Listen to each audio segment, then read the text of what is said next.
Good morning, everyone. Ito po ako, nagluluto na naman ng ating panghanda para sa ating New Year. So, ito po, magagawa po ako ng sweet and sour fish. So, ang hinalo ko po dito is ginger, which is luya, sibuyas, bawang, at ginisa ko po ito.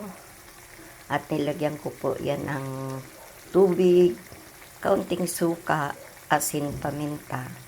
At nilagay ko na rin po ang aking carrots. At eto pa po ang aking ingredients.